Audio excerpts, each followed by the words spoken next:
Hello everyone, from Bucharest, Romania.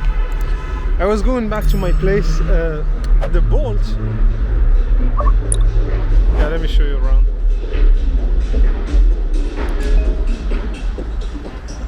Okay, this is the Calais Victoria, the street of Victoria.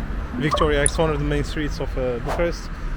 The Bolt has been increased, like it's increased like for the past 2-3 hours. Like I came here for like €3, and now when I wanted to go back, it was like almost double, like €5, which is still affordable for a 15-minute journey. But anyway, I was walking. I know my way to my home. It's like 40 minutes, which is great because the weather is so nice. And I saw this monster here. I don't know which version. It's just like you can't get more angry than this. There is RSRS, sorry, everywhere. S, I guess, stands for sports. It's insane. Look at this, seriously. Wow. How big is my... Yeah, my hands are quite big. The back, I love it. I just love the back. So it's RS7R. God, this is a monster. I mean, I wouldn't buy this. This is at least 100k. Yeah, I wouldn't put 100k like this. Think of it, like you are putting at least 100k in the street. No, it's not smart. Another car from Moldova. A lot of rich people from Moldova. You could see them here in Romania. And there are still a lot of nice cars around. But the level is so high. The level is so high here that, yeah, a 20, 30, 40k car like this one is probably at least 40k. But I barely care of it, you know. So yeah, that one, I don't know what monument is. I think this is the Museum of European Art, something like that. And then there is a monument about the Romanian Revolution. The monument. Oh, let me show you the statue of King Carol I. So Romania needed the king around the year 1600, so they didn't have a king, and they said, okay, let's go shop around for a king, and they found one in Germany, King Carol I, and who brought a lot of stuff from like there is his palace near Brajov, I think, which is beautiful today. It's a museum, and that's why in some I wouldn't say abandoned, remote areas of Romania, you'll see some churches where it's still written in German, and where the religious ceremony is in the Lutheran style, which is even hard to find in Germany today. Let me show you.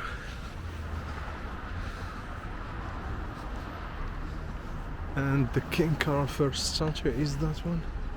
Let's get closer. Told you, expensive cars everywhere. This is something a bit frustrating about Romanian people. Like they love to showcase their stuff, their physical stuff, whatever the stuff is. Whether it's beautiful body, you know what I mean, or clothes, or cars, or whatever physical thing. Yeah, Romanians can't help but show it. Cars. You go like to north of Bucharest, same thing. There are streets like full of 100k, 150k cars. So yeah, that's a bit boring. But if you have some, if you have something to sell, yeah, Romanians are good consumers. That's true. But I think, I don't know, maybe I just arrived here 6 months ago. Maybe things are changing. I don't know. But yeah,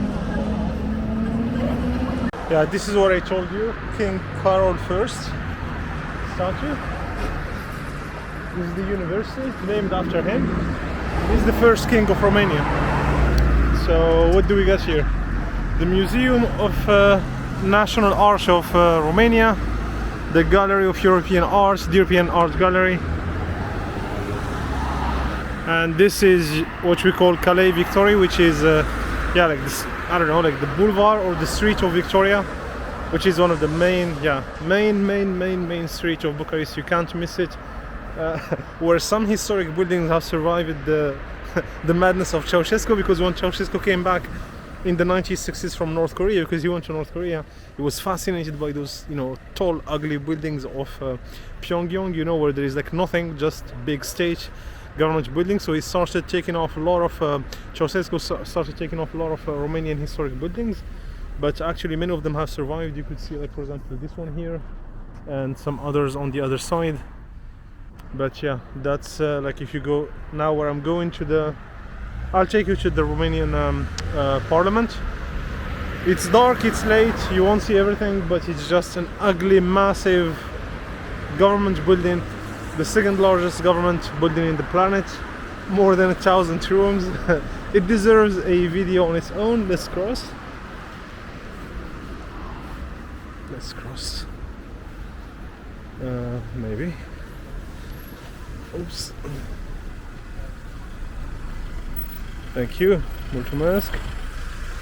Here is the monument I told you that commemorates the people who died during the Romanian Revolution. Was it 89 or 91? I'm not sure. Oh, look at this, solidarity with Ukraine. Again here. Yeah, Romania have been quite, I wouldn't say vocal, but quite supportive to Ukrainians, to the Ukrainian refugees. But of course, nothing compared to, you know, the Baltic states that, yeah, they took the support to the Ukrainians to another level. This is the monument I told you to commemorate the people who died during the Romanian Revolution. I'm not sure if it was like 1,000 people. Yeah, you could see their, I think here it's their names. Let's get closer to it. See if we can read something. Yeah, these are the names of people who died in the Romanian Revolution. You could see a cross in front of the names of each one. This one's called Florine. Yeah, definitely 1,000.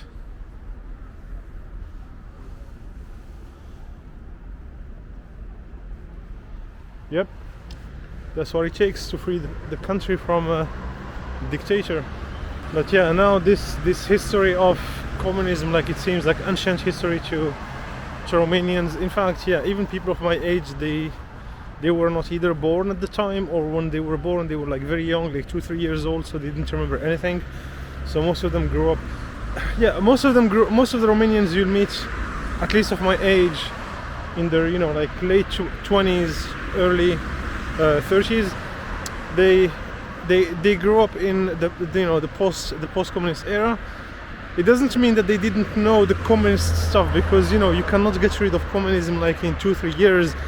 Until now, a lot of Romanians I know, they say, and they're young Romanians, they would say our educational system is still is still communist, like the way the Romanian teachers, they would teach. It's like, you know, in the communist style, not very creative. They are still counting on, you know, like programs that are graved in the marble, you know, like little to no creativity. So yeah, this is Calais Victory. You see a lot of contrast, like, you know, ugly buildings like these, and then right there in the front you see some beautiful you know, like Renaissance or neo-Renaissance architecture, like the late 1800s. Let me take you so you could see. And yeah, some boutiques here. Here's for you, the ladies, if you feel too hot, if the weather is getting too hot for you, Romanian boutiques got you covered. Bank. The prices, it's crazy. I wouldn't pay here because it's gonna be more expensive than even in Paris. Mont Blanc, if you wanna buy a pen for 200 bucks. Oh, look at there. It's like terrace. Yeah, it looks like terrace in the Novotel Hotel. Novotel Hotel, that's cool. See what I told you? Ugly communist building with that clock at the top. I'm not sure what the clock is for. And then look at the neo-Renaissance building. Beautiful one. You have some art deco there.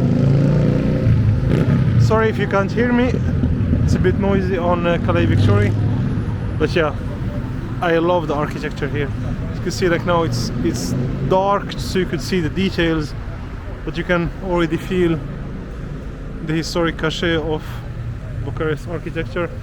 I promise No, I don't promise. If you want. Sounds too much kinda algorithm friendly. If you want, please comment in the section below. They want me to make a dedicated video for this topic, which is the architecture of Bucharest, Romania, and also other cities. We can make it a serie, you know.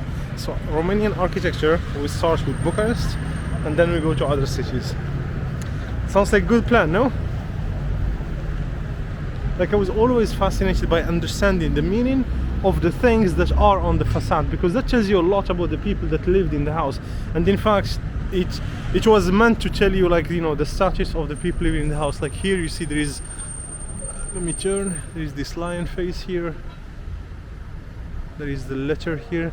Well, I don't know if, yeah, maybe this is Hotel Continental. So you are telling me that this hotel has been here since 1828. Well, the building is historic. 1886, actually 1886. Hotel Continental. Eclectic Baroque, Rococo decorative elements. Now see, this is the stuff I like to understand, you know, like the architecture courant. How do you say courant? Le courant architectural. I have no idea how we say it in English. Oh, the Novotel is something. Yeah, definitely some, I don't know if it's open for everyone or some business event. It's Friday. No, the vibes on Calais Victoria are cool. Here it's the less vibrant. I don't know, actually, if you go there, there is the old town, and the old town is very vibrant. It's not really my stuff, but I prefer that area of Calais Victoria. Alright, so she said there is a private party. It's like a club.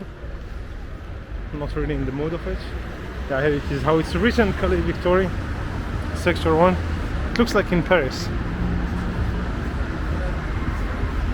And yeah, continue. Oh, Théâtre d'Odéon. I told you, Romanians are fascinated by the French stuff.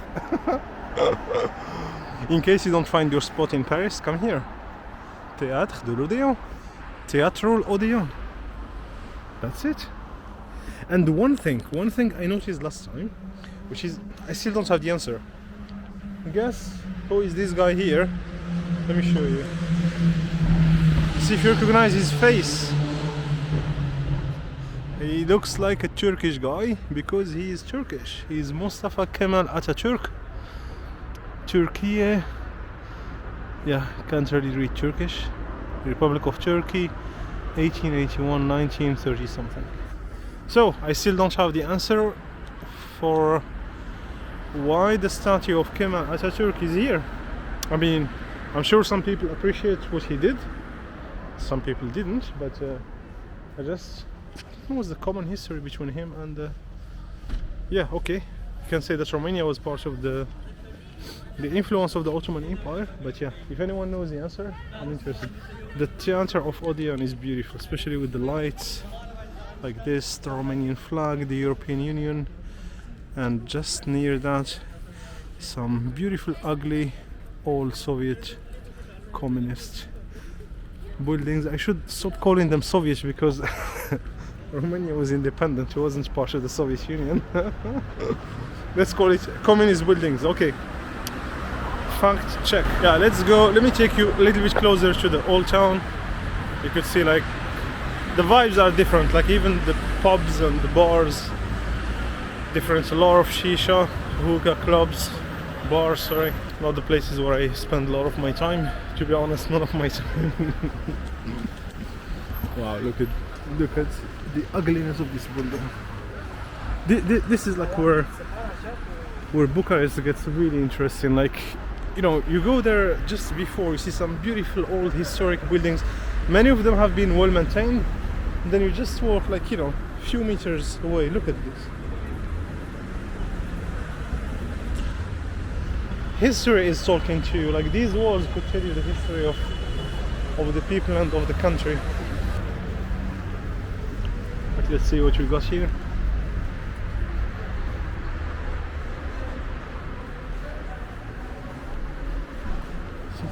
churches. What's this? Church? Yeah, it's a church. It is the kind of courtyard you see in a lot of communist buildings.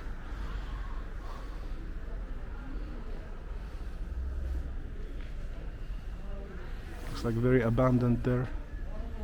Everything is to be renovated. Maybe even this church is being renovated. I'm not sure. Let's continue.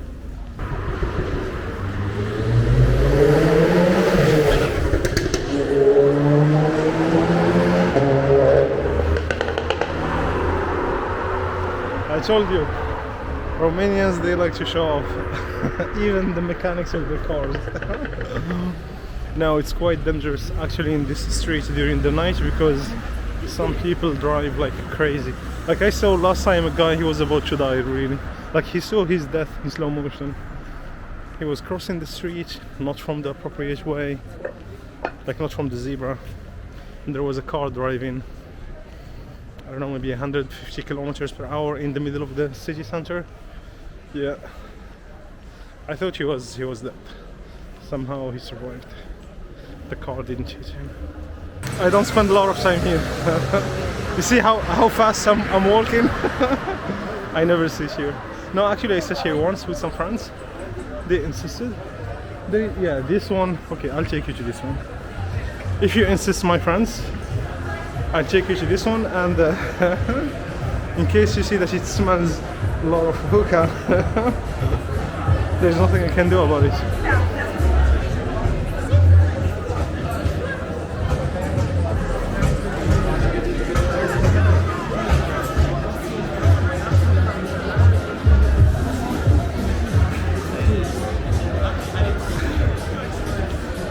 Last time I did the same recording and there was a guy, I don't know what he had to hide. He was like, no, don't record me. Like, what are you doing? Say, relax, I'm just recording. Wow, this is beautiful. It's too hot, it feels too hot. Actually, the exit is interesting, let's go out. Yeah, the thing that I don't like about the cafes here, it's like a lot of hookah, a lot of shisha, and a lot of tourists, a lot of hookers. A lot of girls asking you, do you want to have a strip club? No, I don't want to have a strip club. I haven't decided to invest into a strip club. I don't want to even to go to one of them. Oh, look at the moon. Beautiful. Beautiful. So yeah, this is one facade of the old town of Bucharest. I'm not a big fan of the old town of Bucharest, to be honest. For the simple reason is, I think, yeah, it has a historic cachet definitely, but just the, I don't know, the type of businesses, you know, that calls you to come there, you know, and sit. Yeah, just not something very attractive, I would say.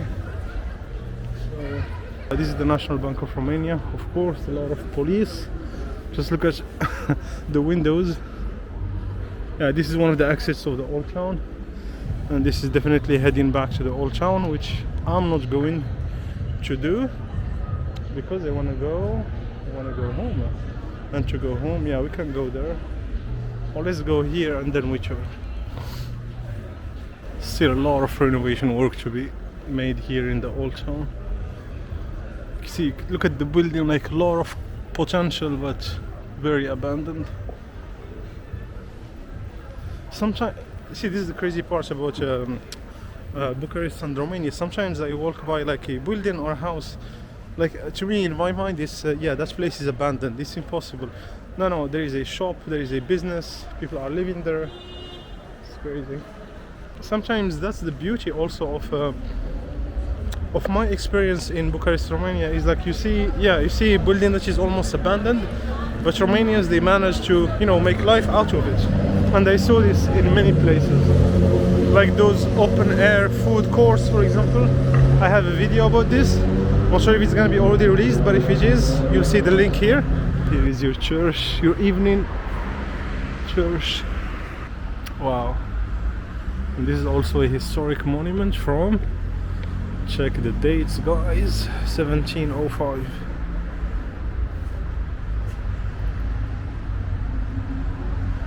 Birth of the Virgin Mary. So founded by Constable behind on the side. So it's even the 17th century. She's 1600 something. Impressive. And they called her Bucharest, the little Paris. This building reminds me of Le Petit Palais of Paris. Not sure if you can see it because it's quite dark. You see? Also there you see the top of the building, very similar to the Parisian architecture, which is very interesting. But there is a history behind it. That's because I promise I didn't touch them. I didn't do anything. Look at my hands. One is holding the camera, one is here. If Bucharest, Romania sometimes reminds you of Paris, there is a reason. It's because during the 1800s, the Romanians, they wanted to build, their modern Bucharest, and they choose as an inspiration the city of Paris. Like the French choose also the Renaissance of Italy. So the Romanians choose Paris, and a lot of buildings here. It's almost a copy-paste of, I wouldn't say 100% copy-paste, but very similar to the Parisian architecture. Of course, the history of Romania is not the history of France, which today result in the landscape of Bucharest. France didn't know the communism, so go to Paris, we don't have the, look at building here. Like seriously, how can you build something like this, something communist, ugly like this, near a building that like this, or like this? And it's only a collection of contrast here in Bucharest. Communist building almost falling apart, and then near that one, a beautiful, Baroque, Neo-Renaissance architecture building from the 1700, 1800, 1900. Yeah, so the history, it's, almost, that's what I like about, walking in the city and looking at its architectural landscape, is that it tells you, it's almost like the best witness of the history of the country and the city. Like why did they build this? Why did they destroy this? Why did they decorate in this way? That tells you the history of the people. Somehow, the facades of our house are telling a good part of our history and who we are. So, other boutiques here, ladies. I have a question for Romanian boutiques. How comes, camera, sure, thank you. How comes a lot of boutiques are ladies stuff? Or there is no males boutiques here? Hold on, where should I go?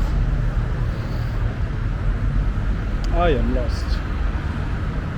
No, I know where I should go. I think it's that street there. Or maybe that one. So I'm tired. I'll check my Google Maps. Promise I'll take you with me here another time during the day. See, like there is Piața Unirii, which is like one of the main, I guess the main square of Bucharest, but you can't see it, it's quite dark. Here's the canal. So this is, how to say, I don't want to be complaining, okay? I don't complain. All I'm saying is that one of the frustrating parts of Bucharest is that it's not like the classical European cities with a beautiful river crossing it, like the Seine River in Paris, the Danube River in Vienna, or in Belgrade, or in Budapest. There is no river. There is only a canal coming like this, and yeah, it's not that, the beautiful European authentic vibes that you would expect from a historic European city. So let me cross. Hopefully it's not gonna accelerate. Alright, so I know where we're going. We're going from there, and we'll walk around the parliament of parts of the parliament of Bucharest, because if you want to make the full tour of the parliament of Bucharest, you will need half an hour at least, maybe up to 1 hour if you want to take pictures and take it slow. So yeah, Bucharest doesn't have really that beautiful river crossing it, because the river that is coming nearby, which is the Danube River, is what separates Romania from Bulgaria. It's the natural border, the natural historic border between the two countries, like the Rhine River between France and Germany, for example, has always been like that for 1,000 years. So the Danube River comes south. Again, the Danube River starts from Bavaria in Germany, and as you know, across Europe, and comes here to Romania, south of Romania. That separates Romania from Bulgaria, the natural borders, and then it will throw in the Black Sea, and that's it, end of it. A lot of communist buildings here, as I guess quite new here. These I don't know, but you see, could see like there are no buildings there. I mean, except the little buildings you see here, because we're getting closer to the parliament, and Mr. Ceausescu wanted to have a full view so he could give those emblematic speeches to his people. The poor guy didn't see the accomplishments of his parliament, because he was executed, I think, 3 years before the parliament opened, if I'm not mistaken. Yeah, there are some shops. Again, it's crazy. Like, it's insane. It's insane how like the landscape of the communism, it just sucks, but massively. See, like, what I don't like about this area is that it's just not practical. You don't even have enough shops, and because the way the buildings are made, it's not like they are not made to have those little boutiques at the bottom where you could lease it, open a cafe, I don't know, a hairdresser, whatever. And then here you arrive to the Parliament of Romania, the massive emblematic building that can tell a lot of stories.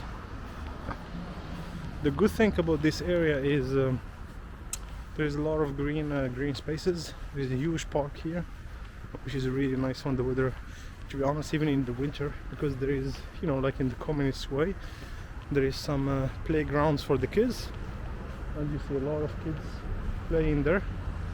Where should I go? If I go like this way or the other way? Yeah, I think it's this way. You see, like, it's almost, there is no building here. It's a huge park, which is really nice.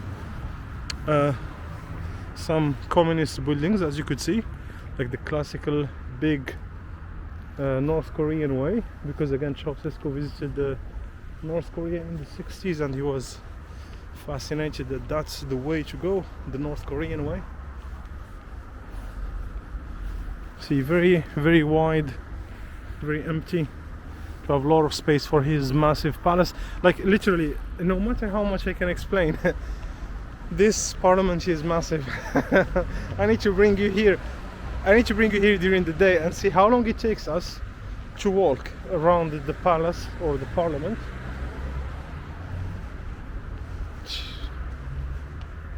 See, just this spot here is bigger than the apartment hotel I had in Paris. It's massive.